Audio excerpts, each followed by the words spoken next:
Assalamualaikum warahmatullahi wabarakatuh. Halo teman-teman, balik lagi bersama saya di sini Rinaldi Irawan dengan NIM 06103422. Kali ini saya ingin menjelaskan tentang konsep strukturalism Claude Lévi-Strauss. Nah, pernah nggak sih kalian merasa kalau semua cerita di film, novel atau dongeng itu punya pola yang mirip? Misalnya nih, ada tokoh baik lawan tokoh jahat, ada dunia nyata lawan dunia fantasi. Nah, ternyata ini bukan kebetulan. Ada seorang antropolog bernama Claude Lévi-Strauss yang menjelaskan fenomena ini melalui teori strukturalism. Jadi, di video kali ini kita akan membahas apa itu strukturalism, bagaimana cara kerjanya, dan kenapa ini penting dalam analisis film. Yuk, kita mulai. Strukturalism atau strukturalisme adalah teori yang mengatakan bahwa cara manusia memahami dunia ini gak acak. Ada pola tersembunyi di balik bahasa, budaya, dan cerita yang kita konsumsi. Claude Lévi-Strauss adalah salah satu tokoh utama dalam teori ini. Dia mempelajari berbagai mitos dari berbagai budaya dan menemukan bahwa semua cerita ternyata punya pola yang serupa. Misalnya nih, dalam bahasa, kita punya aturan tata bahasa yang kita ikuti secara otomatis. Sama halnya dalam cerita dan film, ada struktur yang enggak kita sadari tapi selalu ada di dalamnya.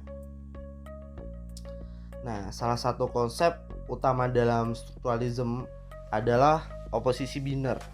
Ini adalah cara manusia membagi dunia menjadi dua sisi yang berlawanan, seperti baik versus jahat, cahaya versus kegelapan, alam versus budaya, pahlawan versus penjahat. Pola ini mungkin sering muncul dalam cerita, dari dongeng klasik sampai film Hello World. Nah, coba kita lihat beberapa contoh dan cerita rakyat dalam cerita Maling Kundang. Ada anak durhaka versus orang tua penyayang.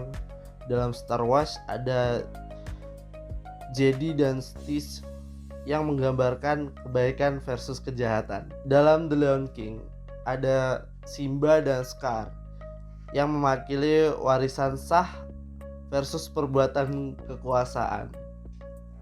Nah, Lévi-Strauss menunjukkan bahwa meskipun cerita-cerita ini berasal dari budaya yang berbeda, mereka memiliki struktur yang serupa. Nah, jadi kenapa kita perlu memahami strukturalism dalam analisis film? Karena teori ini membantu kita melihat bagaimana film dibangun berdasarkan pola-pola universal. Misalnya, kalau kita tahu tentang oposisi biner, kita bisa lebih jeli saat menonton film. Kita bisa memahami bagaimana konflik dalam film dikonstruksi dan kenapa cerita itu terasa menarik. Bayangkan nih, kalau kalian ingin membuat film sendiri, paham teori, ini bisa membantu kalian membangun cerita yang kuat dengan konflik yang energi. Nah, jadi sekarang kalian sudah tahu konsep strukturalism dalam bagaimana teori ini bekerja dalam cerita dan film. Kira-kira film atau cerita yang menurut kalian punya struktur seperti ini, tulis di kolom komentar ya. Kalau kalian suka video ini, jangan lupa like, share, subscribe biar nggak ketinggalan analisis film berikutnya.